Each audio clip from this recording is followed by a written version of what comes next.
Hi, everybody. I'm Nina Bosky, and with me is Gary Votaco Robles. Hi, Gary. Hi, Nina. And here we are for our fourth video segment series for Mental Health Awareness Month. And Gary Votaco Robles is a mental health professional, but he's also one of the most acclaimed biographers of Icon, the lifetimes and films of Marilyn Monroe. Look at how thick this wonderful series of books, both volumes 1 and 2. No wonder you get such raves. And for everybody that is probably most everybody in the Maryland fan base, Gary, you are a go-to person for all things Maryland, and you do her a lot of justice and honor by treating her with respect and love and dignity. And I know I said this in the last series, but thanks again, because I know you get a lot of interview requests, and I certainly did too this last week because Marilyn's birthday is coming up on June 1st. And of course, the main thing is always the conspiracy and who killed her and the murder theme. And, it's always about that. And I love the fact that we can do a series that takes the bright lights off that part of her life and really gives her legacy a beautiful legacy of transformation and taking everything that she went through and talking about it as to help somebody else. And I know Marilyn would really want that, as she is in our background here, if she were with us here physically today. But I have a feeling she's with us in spirit. So with that said, the last couple of weeks we've covered some very deep subjects, right, Gary? We certainly have. We have been talking about physical and sexual abuse. Marilyn has had that. We have certainly talked about trauma. We've talked about mental illness as it relates to borderline personality. This week we're talking about bipolar disorder, and then next week we're going to kind of move off and recap everything we've been talking about, but really celebrate the resilience of this wonderful icon and star that makes most of us so attracted to her from the standpoint of her strength and resiliency. But let's get right into it, because a lot of people are confused between what is bipolar and what is borderline personality. What's the difference between the two? Well, the primary focus of bipolar disorder is that it's a mood disorder. It's a brain disorder, and it usually involves episodes of major depression and episodes of either mania or hypomania. And there's different kinds of bipolar disorder. There's bipolar 1 and there's bipolar 2. But to break it all down, we kind of have to do a 101 on what are these different episodes. So we should start with what is a major depressive episode. Okay. So this is you have to have about 5 of these symptoms during at least a 2-week period to qualify for the diagnosis. And this is what we would classically believe as a chemical depression.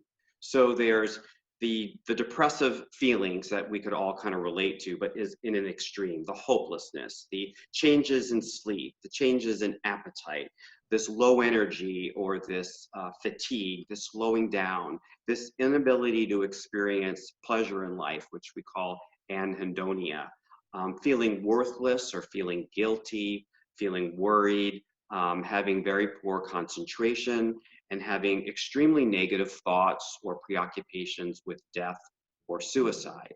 So if someone experiences at least 5 of those symptoms for at least 2 weeks, that's considered a major depressive episode. And that episode can last a very long time as a single episode, or it might end. Or it might, a person might experience it, it might lift and go away, and it might come back. And that's a major depression recurrent. And so some folks just experience those symptoms, and we just call that a major depression. What's different about bipolar disorder is that the person may have had that depressive episode, but more importantly, they also have a manic episode. And so let's talk about what a manic episode is. This is symptoms, a person would have to experience about 3 of them for at least a week to meet the criteria for the manic episode. And that is, it's a very expansive, elevated mood state. And for some people, it's that burst of energy, that creativity, but for others, it takes the form more of an irritability, which might be a little bit more difficult to detect. So there's increased talkativeness, they just rapid speech, pressured speech that kind of goes on and on and on from topic to topic. And this maybe increase in self-esteem or a little grandiosity, decreased need for sleep. And this is what's so prevalent in Marilyn's story. She had chronic sleep disturbances, which most likely were clearly a function of this mania or hypomania. And this increase in goal-directed activity, and this is kind of that expansive mood that people can do so much. They can be very creative, they can clean the house, they can organize their garage, they just go on and go on and go on. And it's from their perspective, it's great. They're getting things done. They have this energy, but people around them might see this as an extreme or definitely a problem. And then there's the racing thoughts. And when I think about when Marilyn's journals were published and what her writing looked like, it wasn't a linear diary. It was these jumbles of thoughts on a page that it just looked so chaotic on paper, which I think reflected what was internal in her. She was writing on the margins. She was writing upside down on the side. I think that's just kind of illustrates for us what her rapid thoughts were. Well, wouldn't you say that she's just creative? She's definitely Well, and this diagnosis is very prevalent in people who are creative, and they can channel that energy into doing wonderful things. So it's kind of a balance, because when the disorder is out of control, it kind of takes over one's life and leads to a lot of dangerous things. But it also brings about this ability to create and produce. So why is that? Well, it's just a function of that part of the brain that is impacted in this disorder. It's the part of the brain where the creativity is. This burst of energy awakens parts of the brain and the rest of the body systems in order to carry it out. So it's really something going on, structural changes in the impulse of the brain. So you had said to us that that the reality of it is that with bipolar, there's bipolar 1 and bipolar 2. What do you mean by that? Is that what you're talking about, bipolar 1 and bipolar 2? Well, let me just finish the criteria for Okay. mania, okay? Okay. And then we'll separate them Okay. out. There's the racing thoughts, then there's the distractibility or the poor attention, and then there's like this splurge in pleasurable activities, which are often risk-taking, which can lead to some very negative consequences. So the types of behaviors would be excessive spending, excessive sexual behavior, substance use, things that can put someone in quite a bit of danger. So if someone experiences those episodes of mania, that in itself will qualify, at least one episode of mania will qualify for bipolar 1 disorder, but more often than not, people experience at least one major depressive episode and at least one manic episode. Bipolar 2 is a little bit different. Bipolar 2 involves definitely a major depressive episode, but it doesn't require the mania. So there's something that's called hypomania. It's far less elevated than mania. It might not last as long, and it might not be as extreme, and it might not be detected by the person experiencing it, and even the people around them might notice, but it doesn't rise to the level where they might have to be hospitalized. They can still go to work and get things done. They might even enjoy it, but more often than not, hypomania comes across more as an irritability. So in some senses, it's a negative feeling to experience, a syndrome to experience. So how would you know if you had level 1 or bipolar 2, because that seems a little bit like I could be irritated tomorrow and I could even be depressed, but it's not so much on a degree of extreme, it sounds like. Yeah, that's why you really need a mental health professional to help with the diagnosis. And the diagnosis might not be easy to determine in a short amount of time. It might require ongoing observation and exploration, and not just an interview of the person experiencing it, but members of their support system, because we have sometimes great awareness into our own symptoms. But oftentimes the people around us can notice things that we might not notice. So unfortunately, with these diagnoses, people tend not to seek out help when they're experiencing mania or hypomania. They tend to reach out when they're experiencing the depression, which is just such a negative subjective experience to go through. So that's when they seek services. So they might be diagnosed having a major depressive episode. The mania just might not have shown itself, or it might not have been accurately communicated. And so oftentimes the diagnosis is missed, except later when the mania comes in force, and it might be in an extreme, or might result in some very negative consequences. So last week we talked about borderline personality, and I loved how you distinguished the two, because it helped me understand it better, as what I heard was that borderline personality disorder is more relation oriented, meaning that it's something that you could develop, where bipolar is actually something that's going on in the brain.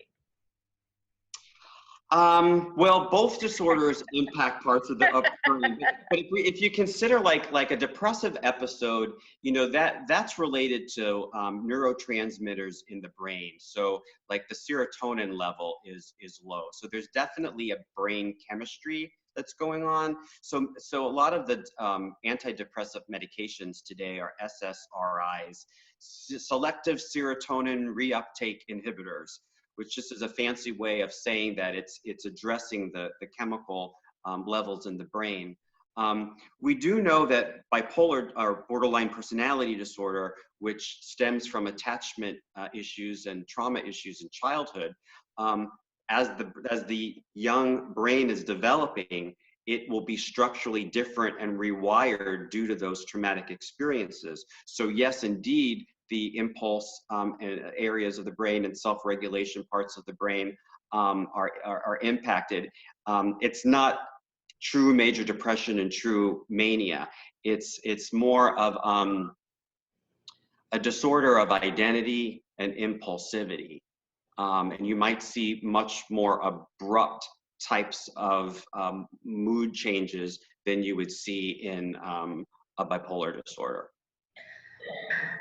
So what Marilyn had was borderline personality disorder as well as bipolar, and the combination of those two. And I know last week I tried to drill it in and put it in a nice little box and put a nice little bow on it for anybody that might be watching this thinking to themselves, wow, I know something's going on with me and I just don't know what.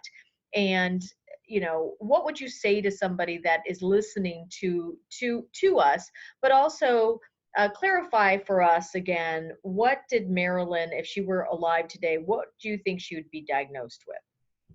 I do believe that she clearly had the bipolar disorder. Her internist, Dr. Hyman Engelberg, did communicate with me in the last years of his life. He told me that he and Dr. Greenson were aware of a bipolar disorder, which back then they called manic depressive disorder. Dr. Greenson was also documenting symptoms that are clearly related to the borderline personality disorder. Borderline personality tends to co-occur with other disorders. And, I could tell you it's common for me in the work that I do to see patients who have both a borderline personality disorder and bipolar disorder. It's difficult to treat, but it's possible to treat, and it tends to be long-term work, and it usually involves some kind of medication interventions.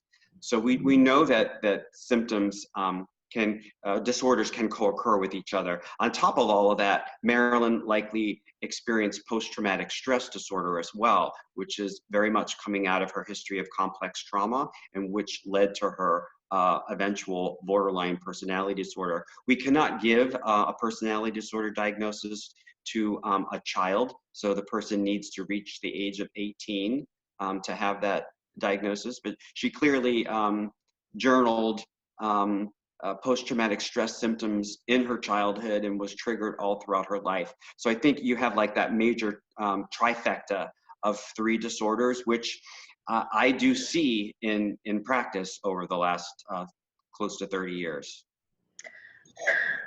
Well, let's talk a little bit about the modern day celebrity. And for anybody that may be watching, because I look at celebrities as kind of the microcosm of what's going on in society, right? They're no different than you and I. But let's talk about some of the celebrities of today that may be walking around with either bipolar or borderline personality, or a combination of, right? Yeah, Mariah Carey has talked openly about it, and she has a great love for Marilyn. I know that during the 1999 Christie's auction, she had the successful hammer bid on Marilyn's childhood white baby grand piano, and I think she named one of her children Monroe. So she's been very open about her illness. I believe Britney Spears has been open about her illness. Shortly before her death, Carrie Fisher talked openly about her addiction issues and bipolar disorder. Russell Brand is understood to have bipolar disorder. Kurt Cobain, Robin Williams, Patty Duke, who's now gone, but she wrote a wonderful autobiography that documented her experience with bipolar disorder. And going back to Marilyn's day, Vivian Leigh had bipolar disorder in its extreme. It's on a spectrum, and Vivian Leigh's was rather extreme. And Winston Churchill is known to have had it, and even Frank Sinatra. And both Marilyn and Sinatra shared the same therapist at one point, who was Dr. Ralph Greenson. So let me ask you a question about this, because there's a lot of people that I've seen walking around, whether I know them well or just, in touch, whether it has to do with a work situation or just acquaintance situation. And I've watched them and observed them, and you use the term irritation, but when people are flying off the handle very quickly for really no reason at all, or for the reason that they are saying doesn't seem like it fits, how do you distinguish between I'm just angry because I have, pent up anger, and really may have a borderline or bipolar disorder? Because I could almost see somebody going, wow, I get angry really fast, right? How would you distinguish between that and a disorder? Well, we shouldn't self-diagnose, and that's when we need to see a professional. So, if anyone out there has that concern, they're identifying symptoms in themselves, and they want to know more. They want to know if it meets the criteria for a diagnosis and if they should be treated for it. It's very easy for us to worry when we start to talk about these things, because we begin to see ourselves sometimes in these symptoms. So we really need to reach out and check in with a professional who could spend some time evaluating us. And the evaluation might not be just one evaluation. It might take the course of time, multiple evaluations over time and multiple contacts to really reach that conclusion. But it's a good idea to start journaling moods, because usually these diagnoses, they rise to the level where there's usually a negative impact on in one's life in terms of relationships and their work environment or their school environment, their ability to really function in the world. So, when those type of symptoms begin impacting your functional level and your ability to be successful in your role in life, whether it's as a parent or as an employee, that's when you should be concerned, definitely. But always check out, your concerns with a professional, because, the worst that would happen is that you'd discover what's going on, and you'd be able to have a course of treatment for it. But you might also receive some validation that it isn't to that level, and then you checked it out and did your due diligence. Well, the other thing I was going to say too, Gary, is that I think people get very scared when they start feeling like they have to confront something. Like I said in one of the earlier episodes that we did, had a client that has a history, like Marilyn, of mental illness in her family. And part of the reason why she didn't want to check it out is because, oh my gosh, I don't want to have to deal with that. And I don't want to have to think that I even have something close to that, right? And so I said, and we talked about that, what you resist persists. And to Gary's point, guys, if you do have something and it's bothering you, it may not be as big as you think. And let's just say the worst case scenario, it is. You either have borderline or bipolar disorder. Okay, let's say I have diabetes, or I have a broken arm, or I have, whatever my issue is. We all have issues. And if you think about it, Marilyn was one of the brave souls back then talking about it. I certainly didn't ever hear about Vivian Lee having bipolar disorder, and to the extreme. We didn't hear that back then. She was one of the few celebrities that actually did talk about it. It was always hush hush, and we certainly didn't hear about Frank Sinatra as well.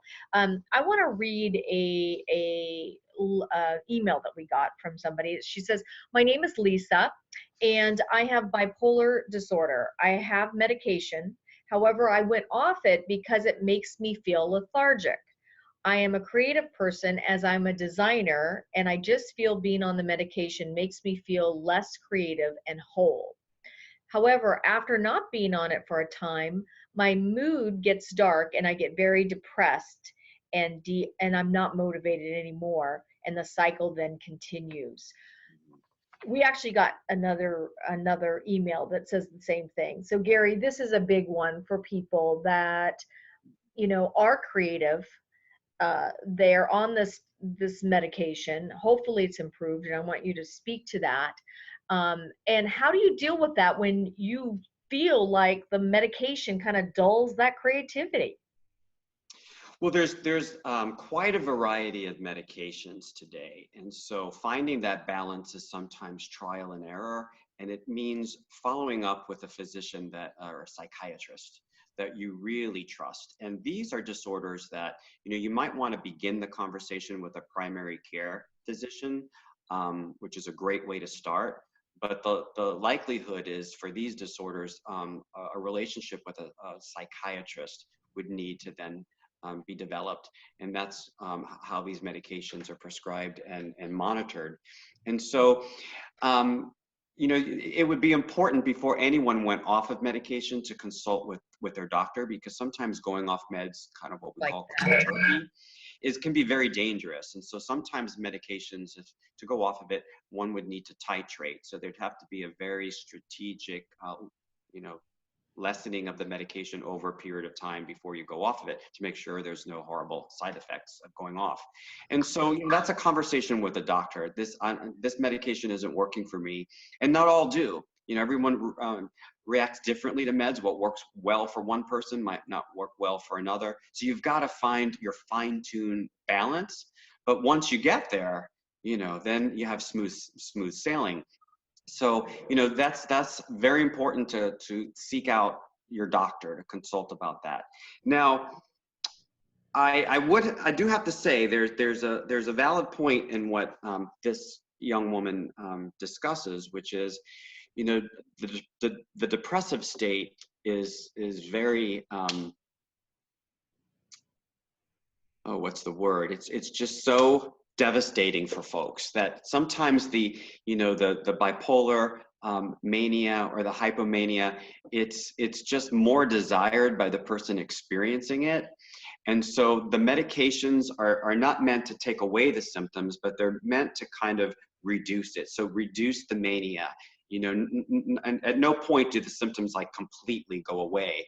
And so what she's noticing is that when the mania is more contained, she doesn't feel as creative as she normally would. And so I don't mean to minimize it in any way, because I hear what she's saying, but if we try to, I think it's always very important to talk about some of the mental health illnesses as we do the physical health illnesses. And I like when we can use the example of diabetes, because for some reason it's less stigmatizing. So with diabetes, the main issue is you can't eat the sugar, right? And so, you really have to control the diet. You might need insulin. You might have to have, sugar-free substitutes. Sugar-free is never going to be as good as sugar and fat, right? The real thing that roll on the tongue. So, so yeah, life has to be a little bit different, and you might have to make some sacrifices. However, the bigger picture, though, is the ability to stay out of the hospital and stay out of a crisis and stay out of a very negative situation that could lead to detriment in your life. So it is about that balance. And there is, we have to acknowledge for this woman, there's a little bit of grieving and loss of what she loves about the mania. And we got to acknowledge that. And that's a great topic to address in therapy. So the medication isn't alone. The medication can contain us to the point where now we could do the talk therapy. And once I think this young woman stabilizes on a med that works for her, then these are good issues for her to discuss in ongoing therapy with a clinician who might not be her prescriber. The other thing I wanted to say too, Gary, is that I get this a lot, and I want to make sure, and you said, see their psychiatrist. There are a lot of doctors out there still today, even with the epidemic of the opiate addiction. Some are being much more mindful, but still, I think I want to make sure that somebody that is looking at changing their chemistry in their brain is also looking at their whole entire body, mind, body, emotions, and soul. So as Gary said, do some journal writing. Make sure you are resting and not overdoing it. Make sure that your diet, particularly your diet, is in rhythm with what you're trying to combat. Because a lot of times what happens is that's what happened with Marilyn, and you get into this addiction cycle, right? And that becomes the challenge. So I want to make sure that you find the right psychiatrist, and you have a psychiatrist that looks at the body and the human body holistically, not just by being a drug pusher, especially if you have an aversion to taking medication. But as Gary said, there's a give and take here, and being able to kind of come into rhythm with yourself and be able to talk through some of the stuff, you might be able to reduce your medication over time. But don't just do it abruptly and say, you know what, I'm off my medication, which we hear a lot happens with, especially with bipolar. Yeah, that could be extremely dangerous. So, there are resources out there. There's SAMHSA, which is the Substance Abuse Mental Health Service Administration. There's also the National Institute of Mental Health. They've got great resources online, and you really have to do your research in finding a psychiatrist. Most of us have to follow our insurance plan, so we look for a provider on the plan. But once you have a list of your providers, it's incumbent upon us to do the legwork and the research, and to read the reviews on Google, and to talk to other folks. Support groups sometimes are a great way to link to a prescriber, or to go to lectures in the community, in the mental health community that might be out there, where you can actually see some of these prescribers present to the community, and you'll have a sense of what they're like. And you can tell a lot by their speaking on how they might address you as a patient.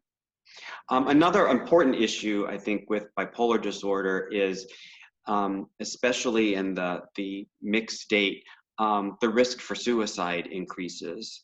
And about 50% of people with bipolar disorder also attempt suicide at least once. So, this is pretty serious. And definitely, I think we talked earlier about, during the depressive episode, someone might not have the energy to take action on their suicidal thoughts, but I caution you, anyone who's depressed, can have a risk for suicide, especially if they're having those thoughts. So that has to be taken seriously. But sometimes the energy just isn't there. But in a mixed episode where there's the impulsivity and the poor judgment, that might then fuel the fire of the depression and be just enough for someone to take action. So, this is very important. Suicide risk, it's not so easily predictable. And for many years, we thought that if, people, strategically plan suicide in a very methodical, calculated way, giving away of objects and, that sort of thing. What we're finding today is that suicide tends to be much more impulsive. And so when we're doing suicide risk assessments, we really have to take that into consideration. So certainly family history of suicide, mood disorder, substance abuse, all of those things increases the risk. And so. Yeah, I was also going to say too, is in Marilyn's case, right? And Gary, it took me a while to come around to this side because I came into the Marilyn kind of life story thinking that she was for sure killed, right? I mean, that was my feeling at the time. And hearing her story and really hearing the reality of her life and really the mental illness that she had. Remember you talking about spontaneous suicide or instantaneous suicide. And I remember thinking, because I felt that same way about Marilyn. There's no way, because she didn't say a note, she didn't, plan it, etc. But, if you think about it, the day that she actually did pass, she would lack of sleep, right? The painkillers that she was on from both Dr. Greenson and Dr. Engelberg were monumental. She would have been these doctors would be put away in jail today for that kind of standard of pill giving. And then you have the ability of the fact that, being addicted and her bipolar borderline personality disorder, that level of being able to do that, it was like a perfect storm. Exactly, how all of that converged. And so, the recent studies about suicide is that they are more impulsive. There was this study that came out. It's pretty significant, and it was an interview of subjects who had attempted suicide in a very serious way. And so the only reason why they were still alive and able to talk about it was because there was medical intervention. These were like pretty high lethal risks of suicide. So of course, these would involve some gunshots that didn't result in death and a lot of overdoses. And so when these folks talked about their experience just prior to the suicide attempt, 25% of them said that they weren't thinking about suicide 5 minutes before they took action. And about 70% of them said that they weren't thinking about suicide an hour before. And so, something happened within 60 minutes or within 5 minutes. And so, that we've been talking about borderline personality disorder, and we've been talking about bipolar disorder, and talking about those two disorders, we're hearing more about the abrupt mood shifts and the extreme emotional pain and the impulsivity and the poor judgment. So you can see how, chemistry in the brain can lead to these very abrupt changes that can have very serious and fatal consequences. And so I think it's just important that we highlight that. The people who were around Marilyn at the time, I think some of her closest friends, they had a layman's understanding of what depression was. I could think of like Eunice Murray, her housekeeper, who in all of the interviews in her book says, I wouldn't characterize Marilyn as depressed that day. But then she goes on to describe observations which clearly indicate depression, irritability, mood issues, that she never dressed that day. She remained in a robe. She didn't have anything to eat. She hadn't slept in a long period of time. She was very irritable. She stared out the window. I mean, all of these kinds of behaviors to a mental health professional would be like, these are pretty classic, but we don't have, even today, 50 some years later, we don't have a clear understanding of mental illness, and we might have these kind of rudimentary notions about, well, you got to be tearful.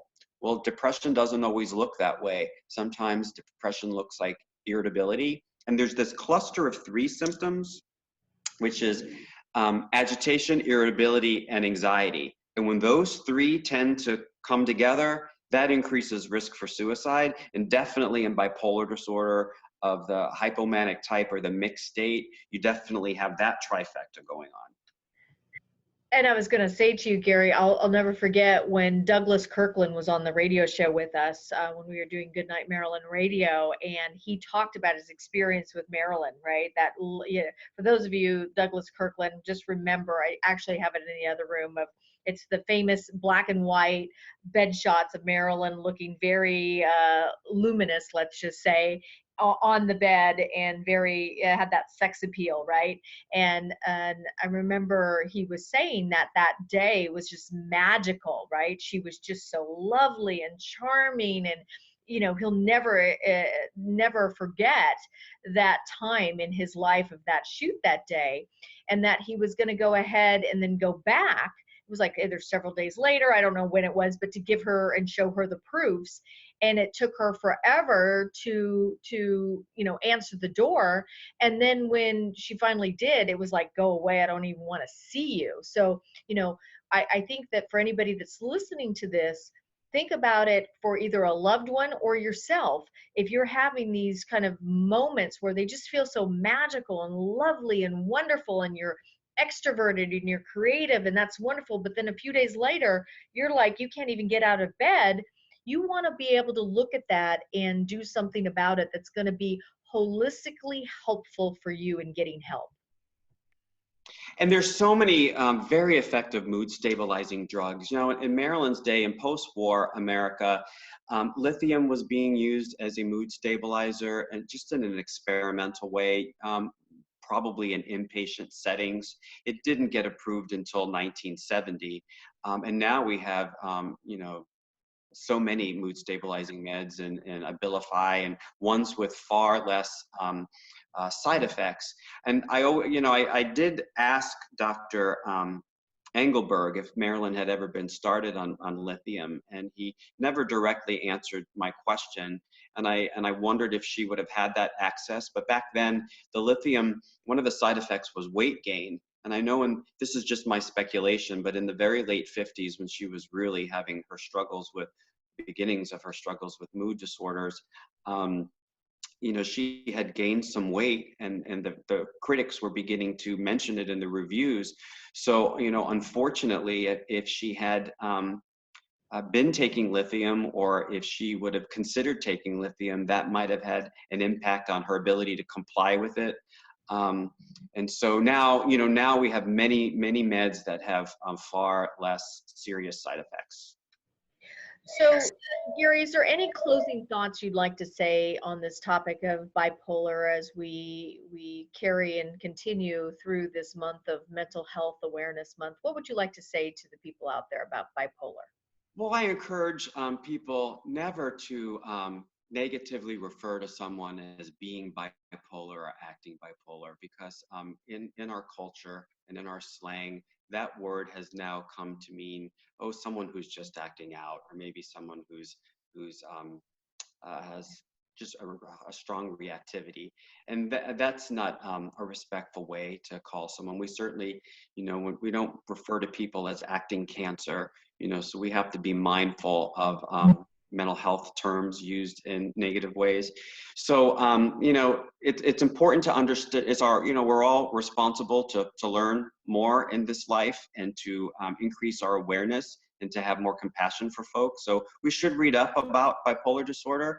And when we do, we'll see that if anyone were to be diagnosed with this, this is the best time in history to be diagnosed with it, because there are so many effective forms of treatment, and you can live a normal, wonderful, productive life with this disorder. I know many people who do. I've worked with many people who do.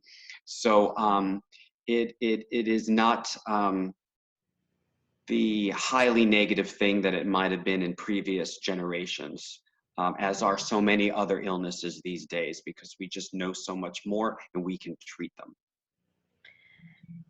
And my last thing to say is that look at Marilyn, look at how much she achieved, even with not being diagnosed correctly at the time, right? So just think about it. If you are proactive and you look at this as an adventure and something to explore, whether it's yourself or a loved one, the key here is to get help and to know that you are not alone. So I hope you enjoyed and you found this topic on bipolar helpful. If you haven't watched the other episodes on borderline personality disorder as well as sexual and physical abuse, suggest that you do, because what we're finding, even through all of these sections of Marilyn's life, and we will get into it in our next section of our last video segment, is how resilient and strong she was. So that means if you are dealing with it or a loved one that you know, they also have the ability and the resiliency and the strength in them. And hopefully Marilyn can be the courage to take that step and get healed. So on that note, do you want to leave us with our wonderful Marilyn thought? We're holding a good thought for Marilyn and other people who are living with the challenges that she lived with. And we will certainly hold a good thought for you.